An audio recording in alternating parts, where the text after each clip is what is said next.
మేము చెయ్యెత్తి బస్సు ఆపినా కూడా బస్ డ్రైవర్ ఆపకుండా ఆక్రోశంతో ఆ బస్సును ద్విచక్ర వాహనంతో వెంబడించి బస్సును నడి రోడ్డుపై ఆపి డ్రైవర్ను బస్సులోంచి కిందికి దించి కొట్టిన ఘటన కడప జిల్లా బద్వేల్ ఆర్టీసీ డిపోలో చోటు చేసుకుంది. వివరాల్లోకి వెళితే కడప జిల్లా బద్వేల్ ఆర్టీసీ డిపోకు చెందిన Badvel to via Porumamilla RTC bus Porumamilla నుంచి ప్రయాణికులతో బయలుదేరి ఐత్రంపేట వద్ద ఒక వ్యక్తి బస్సు ఆపినా కూడా ఆర్టీసీ బస్సు ప్రయాణికులతో నిండుగా ఉన్నందున బస్సు డ్రైవర్ ఆపకుండా రావడంతో ఆ వ్యక్తి ద్విచక్ర వాహనంపై బస్సు వెంటపడి పెద్దలపల్లి వద్ద బస్సును అడ్డగించి తండ్రి కొడుకులు కలిసి బస్సు డ్రైవర్ను కిందికి దించి మేము బస్సు ఆపినా కూడా నువ్వు ఆపకుండా వస్తావా అంటూ దాడి చేశారు.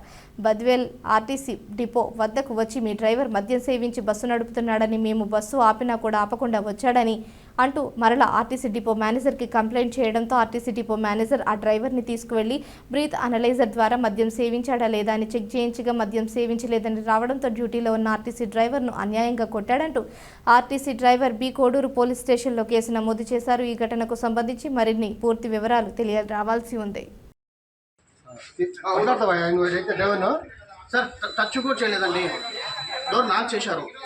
డోర్ ఆయన తీసుకొని దిగి వచ్చినారు సార్. డోర్ లాక్ చేశారు అంతే.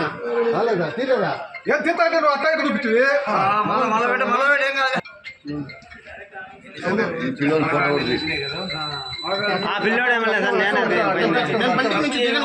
కంప్లైంట్ ఇచ్చింది, మందు కొట్టాడని నీవే నాకు ఇచ్చింది.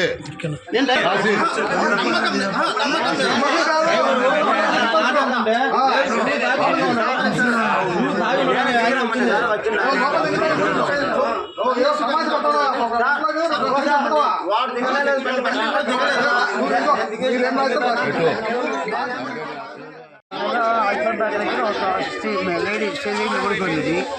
ఎవరికంటే ఆమె చేయొచ్చిందో లేదు మేము గమనించలేదు. కాబట్టి గమనించకపోతే ఈయన ఎఫ్ఐఆర్ చెప్పి ఈయన వచ్చేసిండు.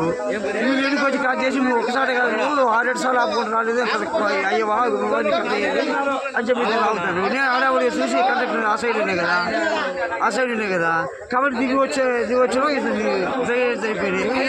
సరిగ్గా తాగిన కొడకం తాగిపోతాను చెప్పి అన్నాడు. అది కూడా మేము విన్నాము. ప్యాసింజర్ కూడా కొంతమంది వచ్చి వీళ్ళెందుకు మాట్లాడేది ఏదో నిలబడేది ఆ విషయాలు అధికారులు చెప్పుకోపోయి అని చెప్పినారు. అంతే సరే చెప్పుకుంటాం అని చెప్పి వచ్చేసి అట్టే పెట్టుకున్నా నన్ను కొట్టాడు. అందరూ